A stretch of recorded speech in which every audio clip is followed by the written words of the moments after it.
Hello friends, welcome to exam study hub YouTube channel में आपका स्वागत है। सी-टेट जुलाई 2023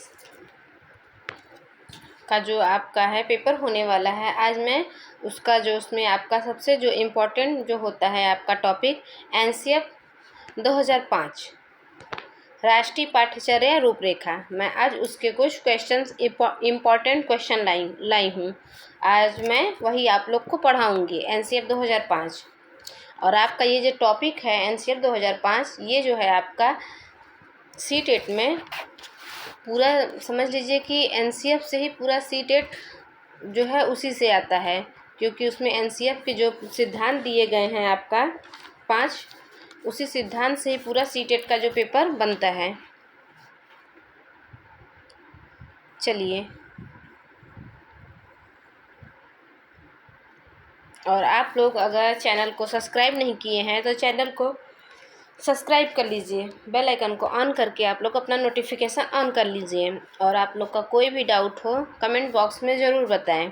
और आप लोग जो है वीडियो को लाइक ज़रूर करें। और आप जो भी सी-टेट की तैयारी करने वाले लोग हैं उन तक आप लोग ये वीडियो को ज़रूर शेयर करें।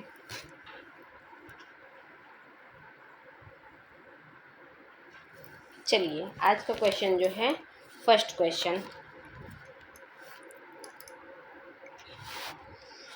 किसी राष्ट्रीय पाठ्यचर्या की रूपरेखा ने यह सिफारिश की थी कि पहले 2 वर्षों अर्थात कक्षाएं 1 और 2 में पर्यावरण अध्ययन में प्राकृतिक एवं सामाजिक वातावरण दोनों सम्मिलित होंगे, जबकि कक्षाओं में 3 से 5 में सामाजिक अध्ययन और सामान्य विज्ञान का जो है भाग और भाग 2 पृथक पृथक भाग होंगे। और आपका यहाँ 4 ऑप्शन है, वो बताना है कि किस एनसीएफ के तहत ये बात जो है कही गई थी। आपका यहाँ पे 4 ऑप्शन है। Option A NCF 2000, option B NCF 1988, option C NCF 1975, option D NCF 2005।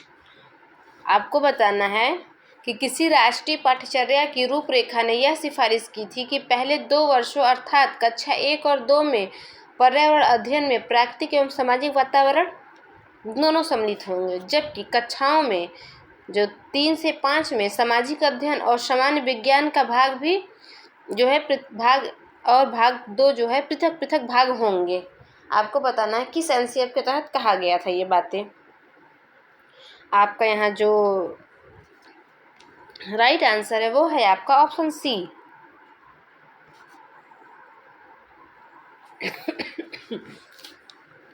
Option C NCF 1975। आपका जो पहला एनसीएफ आया था, ये जो एनसीएफ है 1975 में आया था। और आपका यहाँ जो राइट आंसर है वो है आपका 1975, क्योंकि 1975 में ही कहा गया था कि कक्षा 1 और 2 में जो पर्यावरण अध्ययन में प्राकृतिक एवं सामाजिक वातावरण दोनों सम्मिलित होंगे, और जो कक्षा 3 से 5 तक के हैं उसमें सामाजिक अध्ययन और सामान्य विज्ञान को साथ में जो अलग अलग उनकी बुक होगी, पृथक पृथक भाग होंगे, यहाँ बताया है। और आपका जो एनसीएफ है यह एक जो है दस्तावेज है जिसमें बच्चों को क्या पढ़ाना है और कैसे पढ़ाना है, ये आपका इसमें बताया गया है एनसीएफ में। और जो आपका पहला एनसीएफ आया था 1975 में आया था, और फिर उसके बाद जो सेकंड एनसीएफ बना था वो आपका 1988 में बना था। फिर उसके बाद आपका तीसरा जो एनसीएफ आया था आपका जो है एनसीएफ सन 2000 जो है 2000 में आया था। और जो चौथा एनसीएफ आया था वो 2005 में आया था। और एक नया एनसीएफ आया है 2023। और आपका जो पहला वाला था उसमें कक्षा 1 और 2 का जो प्राकृतिक जो पर्यावरण और आपका जो सामाजिक वातावरण है दोनों को सम्मिलित करके पढ़ाने के लिए बोला गया था।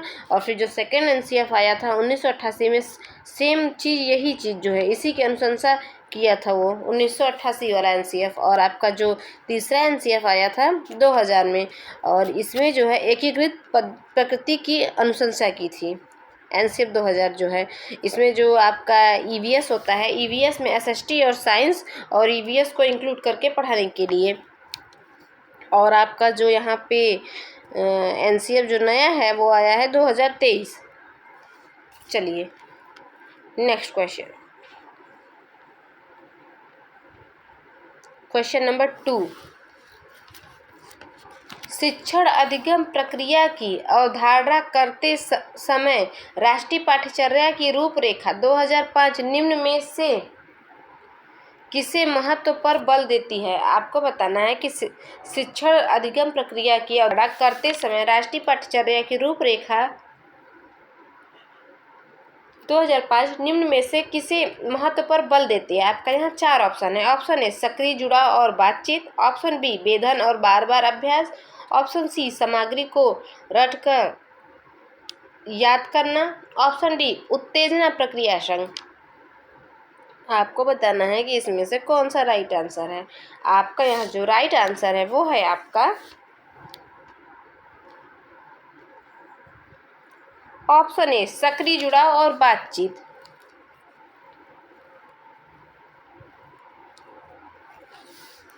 आपका जो बच्चे सक्रिय जुड़ाव और बातचीत है उससे जो है ज़्यादा सीखते हैं। आपका यहाँ जो शिक्षण अधिगम प्रक्रिया की अवधारणा करते समय राष्ट्रीय पाठ्यचर्या की रूपरेखा 2005 निम्न में से किसे महत्व पर बल दिया था? तो आपका जो पहला ऑप्शन है ए राइट है, सक्रिय जुड़ाव और बातचीत। यहाँ पे आपका दिया है बेधन और बार बार अभ्यास, मतलब ड्रिल जो है आपका ड्रिल विधि जो है ये आपका निगेटिव ऑप्शन है। और यहाँ पे सामग्री को रट कर याद करना, ये भी आपका एनसीएफ जो है रटंत जो है इसको प्रणाली को मुक्त किया जाए कहता है। और आपका जो यहाँ पे उत्तेजना प्रक्रिया संघ है ये भी आपका जो ऑप्शन डी है रॉन्ग है। इसलिए आपका जो ऑप्शन ए है सक्रिय जुड़ाव और बातचीत ये आपका राइट है, क्योंकि एनसीएफ जो 2005 था वो 5 सिद्धांत दिया था। और आपका जो उसमें पहला सिद्धांत था वो था कि रटन प्रणाली से शिक्षा को मुक्त किया जाए। और आपका जो दूसरा सिद्धांत था वो था कि ज्ञान को जो है बाहरी जीवन से जोड़कर पढ़ाया जाए। और आपका जो तीसरा सिद्धांत है वो है पाठ्यचर्या पाठ्य पुस्तक जो है आपका केंद्रित नहीं होना चाहिए और आपका ये बाल केंद्रित होना चाहिए। मतलब जो पाठ्यचर्या जो है आपका करिकुलम पाठ्य पुस्तक जो है बाल केंद्रित होना चाहिए। और आपका जो चौथा सिद्धांत था वो था कि पेपर को लचीला बनाया जाए। और आपका जो लास्ट सिद्धांत है पांचवा, राष्ट्र के प्रति आस्थावान हो। और आपका जो रचनावाद पर एनसीएफ का आया था कि बच्चा को खुद से करके सीखे। चलिए आप लोग का जो ये 5 सिद्धांत है इसी पे पूरा जो आपका है पेडागॉजी आता है। और आपका जो यहाँ पे 75 नंबर का पेडागॉजी आपका एनसीएफ जो है आपका 2005 इसी पे बेस्ड है। चलिए नेक्स्ट क्वेश्चन, क्वेश्चन नंबर 3,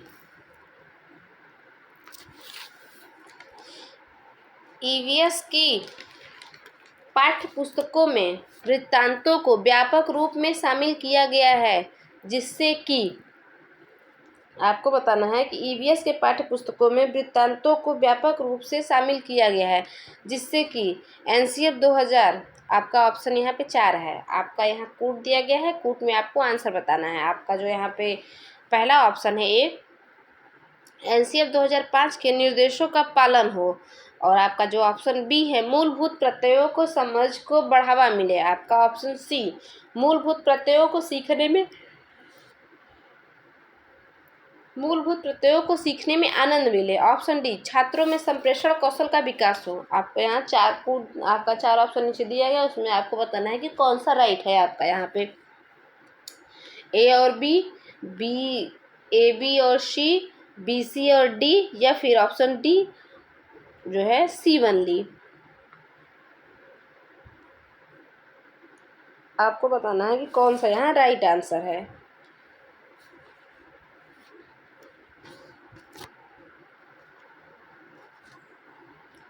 आपका यहाँ पे जो पूछा है क्वेश्चन कि ईवीएस की पाठ्य पुस्तकों में वृत्तांतों को व्यापक रूप से शामिल किया गया है, जिससे कि आपका यहाँ जो ऑप्शन है 4, एनसीएफ 2005 के निर्देशों का पालन किया जाए, ये भी आपका राइट है। मूलभूत प्रत्ययों की समझ को बढ़ावा मिले, सेकेंड भी आपका राइट है। और आपका जो सी ऑप्शन है, मूलभूत प्रत्ययों को सीखने में आनंद मिले, ये भी आपका राइट है। छात्रों को संप्रेषण कौशल का विकास हो, ये जो है आपका यहाँ पे छात्रों को संप्रेषण कौशल का विकास हो, ये आपका यहाँ पे रॉन्ग है, क्योंकि सूचना को ज्ञान नहीं मानिए आप क्योंकि सूचना को ज्ञान नहीं मानिए। और आपका जो अध्यापक होता है एक सुविधादाता के रूप में जाना जाता है, एनसीईआरटी 2005 में वो कहा गया है। और आपका यहाँ जब राइट आंसर है ए, बी और आपका जो सी, तो यहाँ पे बी ऑप्शन जो है आपका ये राइट है। ए बी सी, डी जो है आपका यहाँ गलत है। चलिए next question, question number 4। NCERT 2005 के अनुसार प्राथमिक स्तर पर ईवीएस के शिक्षण के उद्देश्य हैं। आपको बताना है कि एनसीईआरटी 2005 के अनुसार प्राथमिक स्तर पर ईवीएस शिक्षण के क्या उद्देश्य है। आपका यहाँ 4 ऑप्शन दिया गया है और नीचे कोड दिया गया है। आपको बताना है कि कौन सा ऑप्शन आपका सही है। आपका जो ऑप्शन ए है, पर्यावरणीय विषयों के संबंध में जानकारी का विकास करना। ऑप्शन बी, बच्चों के जिज्ञासा और सृजनात्मकता को पोषित करना, विशेष रूप से प्राकृतिक वातावरण के विषय में। ऑप्शन सी, बच्चों के अधिगम क्षमताओं को विशेषकर एक मूर्त अधिगम अनुभव द्वारा बढ़ाना। ऑप्शन डी, विद्यार्थियों को एक रेखीय अभिजता देना। आपका यहाँ जो आपको बताना है कि यहाँ कौन सा ऑप्शन जो है आपका राइट है। एनसीईआरटी 2005 के अनुसार प्राथमिक स्तर पर ईवीएस शिक्षण के क्या उद्देश्य होने चाहिए, आपको बताना है। पर्यावरणीय विषयों के संबंध में जानकारी का विकास करना, ये आपका राइट है। और बच्चों की जिज्ञासा और सृजनात्मकता को पोषित करना, विशेष रूप से प्राकृतिक वातावरण के विषय में, ये भी आपका जो है एनसीईआरटी जो है आपका 2005 ईवीएस शिक्षण का उद्देश्य है। और आपका यहाँ पे सी ऑप्शन है, बच्चों के अधिगम क्षमताओं को विशेषकर एक मूर्त अधिगम द्वारा बढ़ाना, ये भी आपका राइट है। और विद्यार्थियों को एक रेखीय अभिजता देना, ये आपका रॉन्ग है। तो इसलिए आपका ऑप्शन ए, बी और सी, तो यहाँ पे जो कोड दिया गया है आपका ए, बी और सी जो है ऑप्शन ए में है यहाँ पे। तो जो आपका राइट आंसर है वो है आपका ए। यहाँ पे इसमें जो है आपका गलत दे दिया है, यहाँ पे सी होना चाहिए।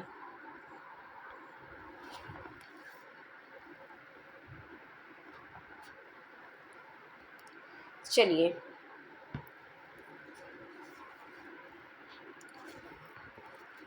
Next question, question number 5। राष्ट्रीय पाठ्यचर्या रूपरेखा 2005 के अनुसार प्राथमिक स्तर के गणित पाठ्यक्रम को ...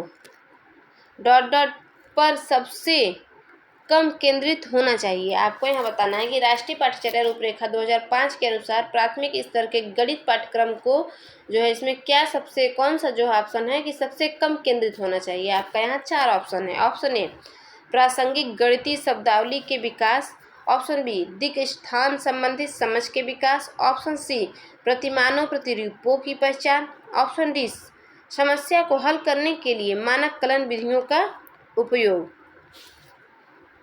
आपका यहाँ जो राइट आंसर है वो है आपका ऑप्शन डी। यहाँ पे जो समस्याओं को हल करने के लिए मानक कलन विधि का उपयोग करना, जो आपका कलन विधि होता है ये आपका जो है रोट लर्निंग को बढ़ावा देता है, आपको रटन जो है प्रणाली को बढ़ावा देता है। आपको जो यहाँ पे कलन विधि है, इसलिए आपका ये ऑप्शन जो है राइट नहीं है, क्योंकि यहाँ क्वेश्चन में आपको पूछा है कि सबसे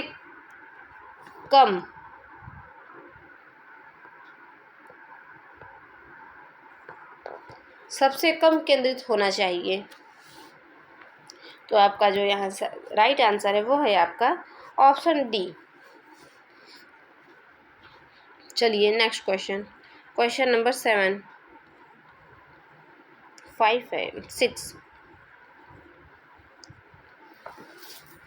राष्ट्रीय पाठ्यचर्या रूपरेखा 2005 के अनुसार निम्नलिखित में से कौन सा गणित शिक्षण का मुख्य लक्ष्य है?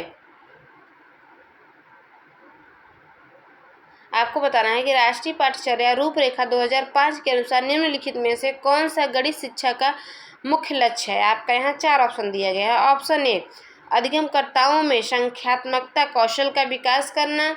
ऑप्शन बी, देश के लिए रोजगार योग्य वयस्कों का सृजन करना। ऑप्शन सी, गणित कक्षा में प्रत्येक बच्चे को पाठ्य पुस्तक में दी गई समस्या हल करने को कहना। ऑप्शन डी, बच्चों के विचार प्रक्रियाओं का गणितीकरण करना। आपका यहाँ जो बताना है कि राष्ट्रीय पाठ्यचर्या रूपरेखा जो है एनसीएफ 2005 के अनुसार निम्नलिखित में से कौन सा गणित शिक्षा का मुख्य लक्ष्य है।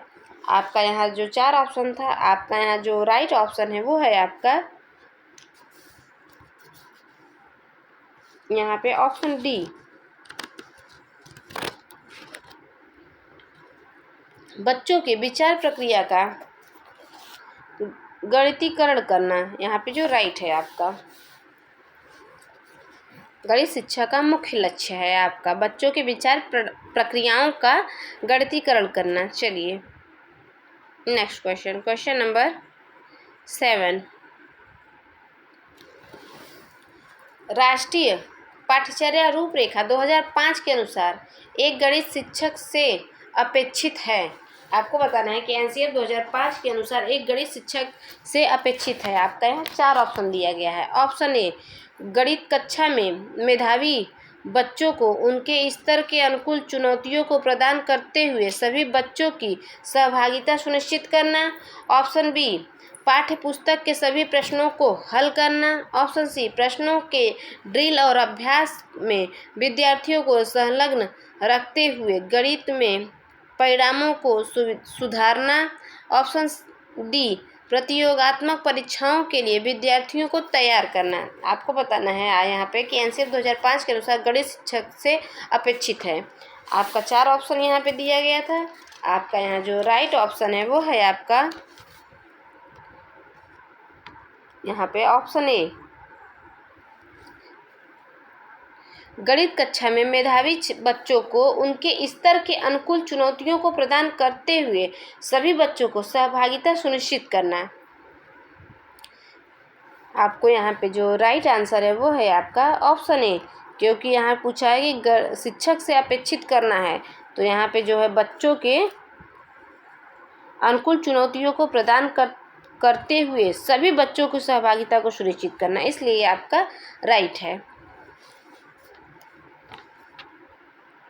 चलिए नेक्स्ट क्वेश्चन, क्वेश्चन नंबर 8। राष्ट्रीय पाठ्यचर्या रूपरेखा 2005 के अनुसार प्राथमिक स्तर को गणित की कक्षा में परिचर्चा ... यहाँ पे डैश है होनी चाहिए।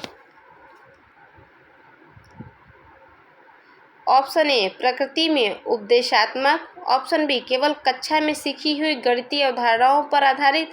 ऑप्शन सी, संदर्भात्मक एवं बच्चों के जीवन के अनुभवों पर आधारित। ऑप्शन यहाँ पे आपका डी, गणित की पाठ्यपुस्तक में दी गई समस्याओं के समाधान पर केंद्रित। आपको यहाँ बताना था कि गणित की जो है आपका प्राथमिक स्तर की गणित की कक्षा का परिचर्चा कैसा होना चाहिए एनसीएफ 2005 के अनुसार। तो आपका यहाँ जो राइट आंसर है वो है आपका ऑप्शन सी, संदर्भात्मक एवं बच्चों के जीवन के अनुभव पर जोड़ना। यहाँ पे जो है आपका ऑप्शन सी राइट है, क्योंकि बच्चों के जो है जीवन के अनुभवों पर आधारित होना चाहिए, क्योंकि यहाँ पे आपका एनसीएफ जो है 2005 का जो सिद्धांत में दिया गया है कि बच्चों को उनकी बाहरी दुनिया से जोड़ के पढ़ाए। इसीलिए आप लोग देखे होंगे जो एनसीईआरटी की बुक होती है उसमें आप लोग का जो भी कोई एग्जाम्पल दिया जाता है तो उसमें जो है बच्चे का जो है बाहरी जीवन से उसे जोड़ के दिया जाता है। जैसे आपने देखा होगा कि एग्जाम्पल में कबाड़ी वाले का एग्जाम्पल देता है, या फिर जो डाकिया होता है पोस्टमैन लेटर लेके आता है उसका एग्जाम्पल दिया होता है। तो इसलिए आपका जो है यहाँ पे एनसीएफ 2005 जो है उनके जीवन के अनुभव पर आधारित होना चाहिए, इसीलिए वो जो है बच्चों लोग को कबाड़ी वाले का और पोस्टमैन का ये सब का जो है आपका वहाँ पे एग्जाम्पल देता है।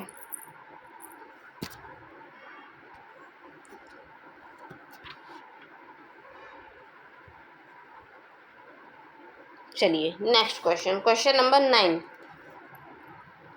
राष्ट्रीय पाठ्यचर्या रूपरेखा 2005 के अनुसार निम्नलिखित में से कौन सा गणित कौशल दृश्य अधिगम में आवेष्टित नहीं है? आपको बताना है यहाँ पे कौन सा जो है एनसीएफ 2005 के अनुसार निम्नलिखित में से कौन सा गणित कौशल की दृश्य अधिगम में आवेष्टित नहीं है। आपका यहाँ 4 ऑप्शन दिया गया है। ऑप्शन ए आंकड़ों पर प्रहुस्तन निरूपण, ऑप्शन सी दृश्यीकरण, ऑप्शन डी निगमनात्मक विवेचन। आपका यहाँ जो राइट आंसर है वो है आपका ऑप्शन डी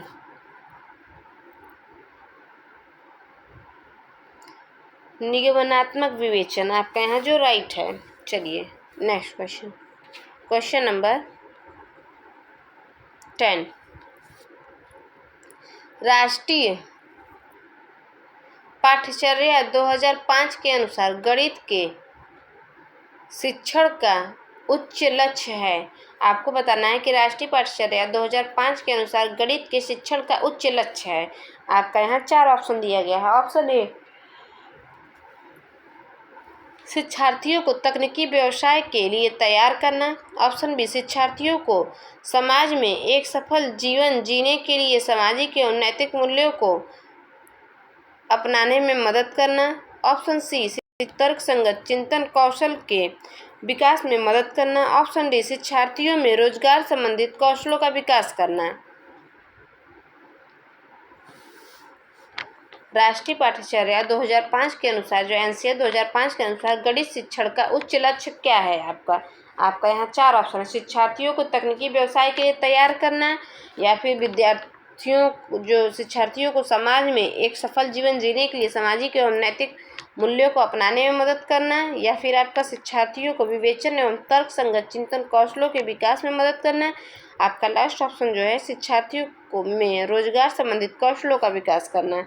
यहाँ पे आपका जो राइट आंसर है वो है आपका ऑप्शन सी शिक्षार्थियों को विवेचन एवं तर्क संगत चिंतन कौशलों के विकास में मदद करना। आपका ये राइट है। चलिए नेक्स्ट क्वेश्चन, क्वेश्चन नंबर 11। राष्ट्रीय पाठ्यचर्या रूपरेखा 2005 के अनुसार निम्नलिखित में से बच्चों में गणित के प्रति सबसे अधिक सामान्य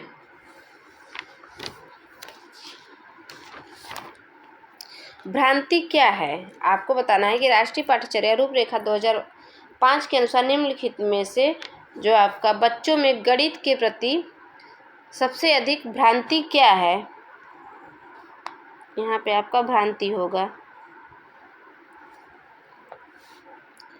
आपका यहाँ जो 4 ऑप्शन है, गणित केवल संख्या के बारे में नहीं है, गणित वास्तव में बहुत रुचिपूर्ण है, ऑप्शन सी गणित में कुछ अमूर्तनों की आवश्यकता होती है, ऑप्शन डी गणित बहुत मुश्किल है अतः एक भयावह विषय है।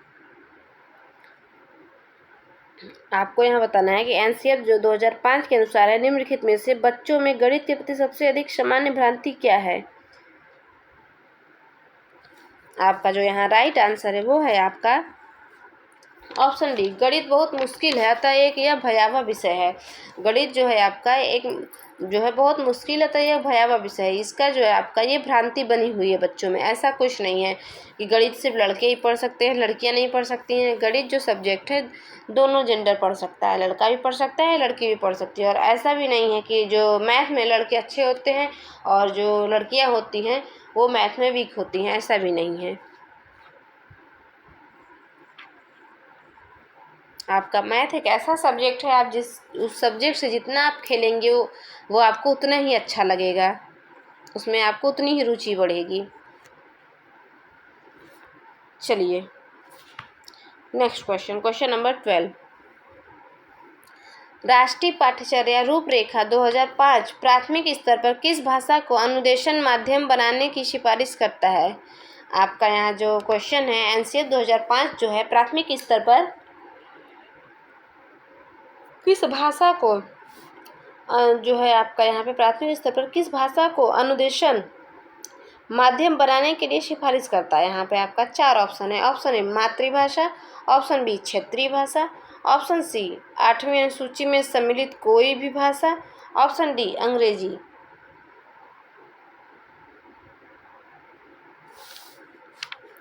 आपको बताना है कि जो एनसीए 2005 है प्राथमिक स्तर पर किस भाषा के लिए जो है वो अनुदेशन करता है। तो आपका यहाँ पे जो राइट आंसर है वो है आपका ऑप्शन ए मातृभाषा, मदर टंग। आपका जो एनसीएफ जो है 2005 जो है आपका मातृभाषा को अनुदेशित करता है प्राथमिक स्तर पर। और आपका जो एनईपी आया था उसमें भी बोला गया था कि जो बच्चे कक्षा 8 तक के बच्चे को मातृभाषा में ही शिक्षा दी जाए। यहाँ आपका जो ऑप्शन अंग्रेजी है, अंग्रेजी से तो उससे आप शिक्षा दे नहीं सकते क्योंकि बच्चा जो है वो अपनी मातृभाषा अपने परिवार से सीख के आता है। और यहाँ पे 8वीं अनुसूची में सम्मिलित कोई भी भाषा, क्योंकि उसमें जो 22 भाषाएं हैं उसमें से कोई भी भाषा बोला है, ये भी आपका रॉन्ग है यहाँ पे। और क्षेत्रीय भाषा ये भी आपका रॉन्ग है, इसलिए आपका जो राइट आंसर है वो है आपका ऑप्शन ए मातृभाषा। चलिए next question, question number 13 dot dot dot राष्ट्रीय फोकस समूहों को राष्ट्रीय संचालन समिति के साथ राष्ट्रीय पाठ्यचर्या की रूपरेखा 2005 की समीक्षा के लिए स्थापित किया गया था। आपको यहाँ बताना है कितने राष्ट्रीय फोकस समूहों को राष्ट्रीय संचालन समिति के साथ एनसीएफ 2005 की समीक्षा के लिए स्थापित किया गया था। आपका यहाँ जो राइट आंसर है वो है आपका ऑप्शन सी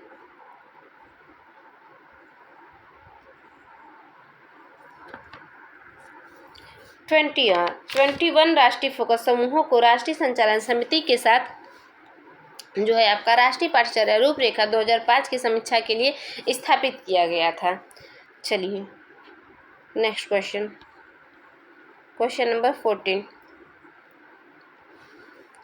राष्ट्रीय पाठ्यचर्या की रूपरेखा 2005 दस्तावेज के एक अध्याय में परीक्षाओं को डॉट डॉट के रूप में संदर्भित किया गया है। आपको यहाँ बताना है कि राष्ट्रीय पाठ्यचर्या की रूपरेखा 2005 के दस्तावेज में एक अध्याय में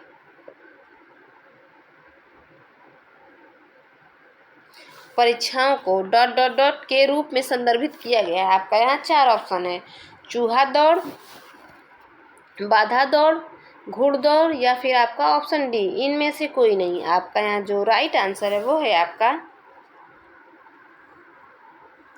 ऑप्शन बी बाधा दौड़।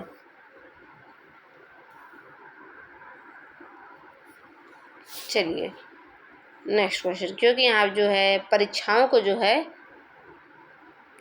यहाँ पे बाधा माना गया है, इसीलिए आप जो बच्चा सिद्धांत दिया गया था एनसीएफ 2005 में, इसीलिए बच्चों को बोला गया था उसमें कि परीक्षा जो है आपका लचीलापन होना चाहिए परीक्षाओं में। चलिए 50 नंबर का क्वेश्चन, और ये क्वेश्चन आज का आपका लास्ट क्वेश्चन है।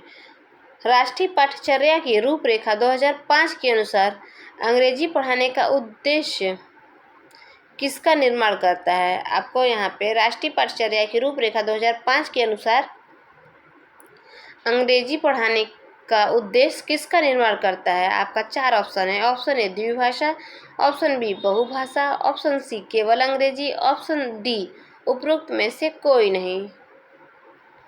आपको यहाँ बताना है कि राष्ट्रीय पाठ्यचर्या जो है एनसीएफ 2005 के अनुसार अंग्रेजी पढ़ाने का उद्देश्य किसका निर्माण करता है। आपका यहाँ 4 ऑप्शन है, द्विभाषा, बहुभाषा, ओनली इंग्लिश आपका, या फिर आपका नॉन ऑफ द एबव। आपका यहाँ जो राइट आंसर है वो है आपका